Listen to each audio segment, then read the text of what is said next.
Hello, Mr. Dem. This is my Torah Stories presentation by me, Adam Shamoon. And this is for like the week one. This is like one of the first main assignment, including the content that we've been learning. And this is for the AVLI class in the summer of 2025. I'm just going to get started here with a little brief introduction. During today's presentation, I'm going to be covering number one, I'm going to read out Genesis 1 through 27, which is the first sort of story from the Torah that I decided to choose. And then I'm going to analyze that, or I'm going to explain the narrative as well as analyze that. And then I'm going to talk about Genesis 4 through 8. And I'm also going to talk about the narrative and then analyze that as well. So let's just get started with a brief overview. So what is the Torah? So the Torah is referred to as the first five books in the Bible. So these five books are also known as the Pentateuch, commonly, which is what it's referred to.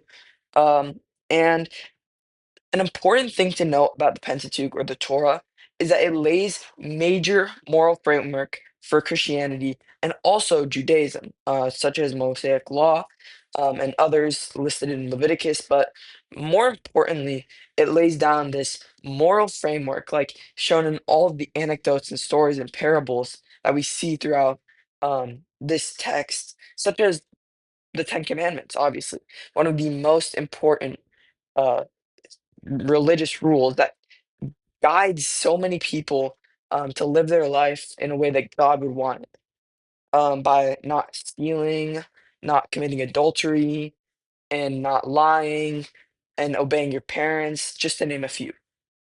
And so the Torah is also believed to be the direct word of God written. And finally, the word Torah means teaching in Hebrew, which is why it teaches so many quintessential examples of important things that Christianity stands for. So next, I'm going to read aloud Genesis 1 through 27. In the beginning, God created the heavens and the earth. Now the earth was formless and empty. Darkness was over the surface of the deep, and the Spirit of God was hovering over the waters. And God said, "Let there be light." And there was light. God saw that the light was good, and he separated the light from the darkness. God called the light day, and the darkness he called night. And there was evening, and there was morning, the first day. And God said, "Let there be a vault between the waters to separate water from water." So God made the vault and separated the water under the vault from the water above it. And it was so. God called the vault sky. And there was the evening, and there was a morning, the second day. And God said, "Let the water under the sky be gathered to one place, and let dry ground appear." And so it was. God called the dry ground land, and the gathered waters he called seas. And God saw that it was good.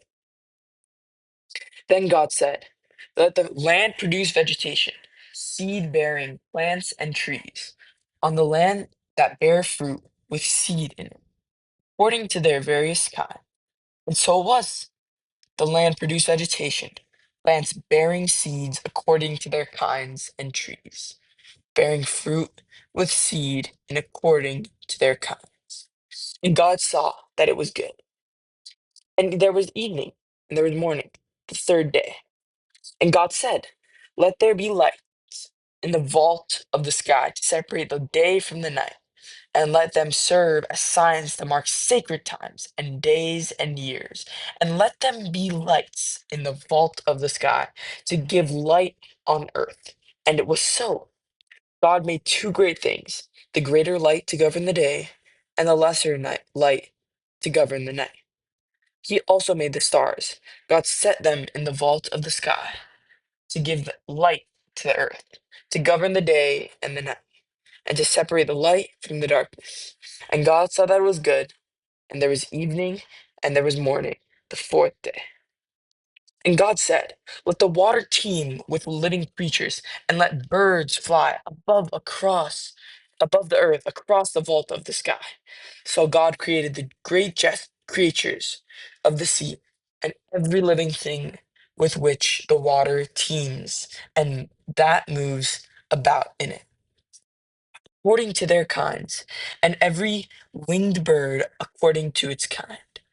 And God saw that it was good.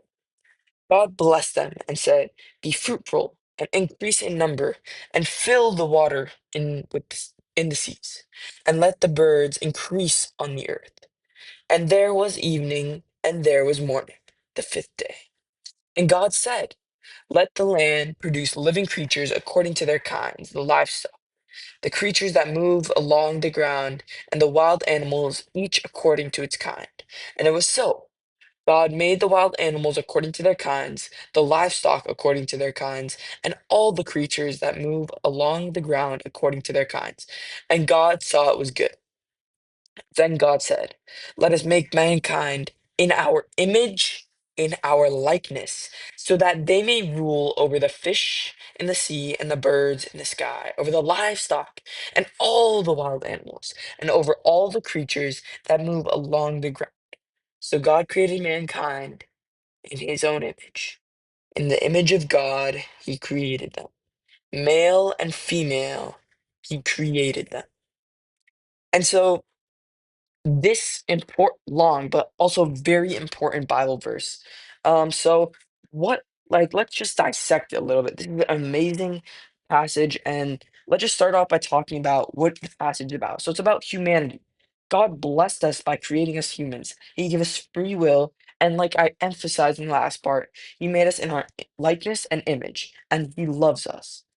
So when talking about the earth, gen, which was probably most of the passage, he talked about the creation of light, creation of sky, vegetation, and physical lands to suit the human needs, as well as the sun, moon, other stars, and livestock that were made. And one thing I want to emphasize is something that was repeated throughout the text is that, and God saw that line and God saw that it was good. So he created the earth to be good for us in his image. So that's one thing that shows God's love for us off the bat. And so let's just talk a little bit about the narrative. So the narrative of the passage um, is that the earth was it's a shrouded abyss before God formed it. And the creation story really divided itself into 7 days. So day one, the creation of light; day two, the creation of the sky and sea; day three, the creation of land and vegetation; day four, the creation of the sun, moon, and stars; day five, the creation of birds and creatures; day six, the creation of livestock and humanity. And one thing I want to emphasize there again is that creation of God, of us in the image and likeness of God, as well as the last line that says, "Male and female, he created them," showing like the sense of how male and females were equal. And that's one thing God wanted to emphasize, the equality between races, genders. He kind of hinted at it there in that passage. And obviously, the seventh day is notorious for the rest. And so I think this is here's my analysis slide. Oops.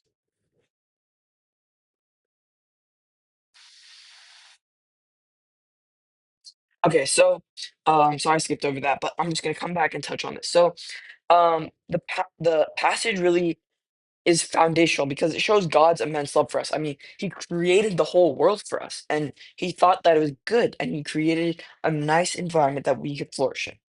He also created an impeccable environment and gave us free will. So the vegetation, the livestock, everything that would nourish us, as well as free will. We could do what we wanted, even if that was not necessarily the thing that is best for us to do what we want.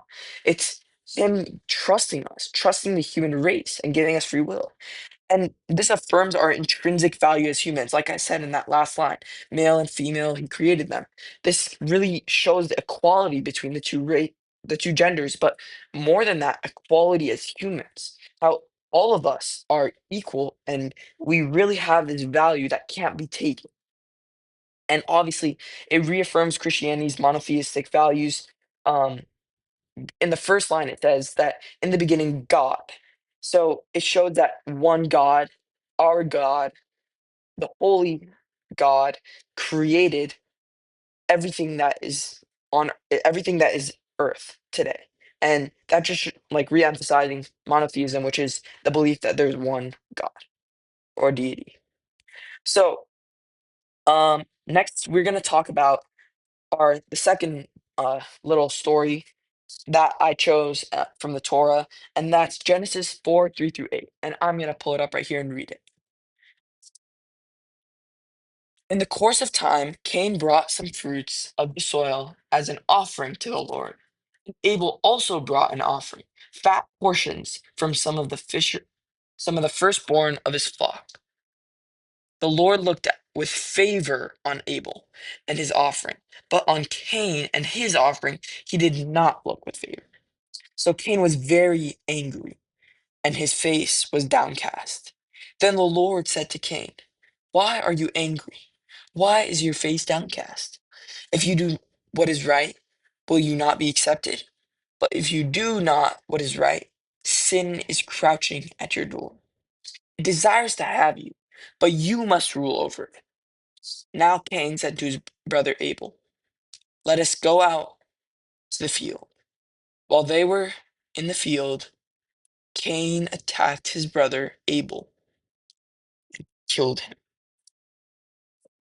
So this passage is about the two brothers from the Torah in Genesis, the son of Adam and Eve, Cain and Abel. So the elder brother, his name is Cain. And so Cain, he's obviously, like I just said, the elder brother of Abel. He was the firstborn of Adam and Eve, and he was a farmer that gave his offerings to God. And so his younger brother, Abel, was killed by Cain at the end of the story, as we just saw. And so he was the second born of Adam and Eve, and he was also a farmer, just like his brother. And so, what is really the narrative that goes on in this? Like, we just read the story, but let's just talk about what happened.